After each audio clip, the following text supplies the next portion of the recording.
This is the button unit. It has two colorful buttons for simple project control. You can plug it in easily with the 4-pin Grove connector. The yellow wire, button B, links to the red button. The white wire, button A, links to the blue button. Here's how it works as shown in the circuit diagram. Each button connects to its input pin through resistors. When you press the button, the signal drops to low. Release it and the pin goes high again. A small capacitor helps keep the signal stable. In this demo, we upload the program to the board. Every time you press a button, the system detects it and adds 1 to the count. The number updates, showing your presses in real time. The +2 module sends out different PWM signals for each button.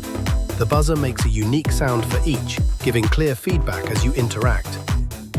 With the button unit, adding interactive responsive controls to your project is easy and fun.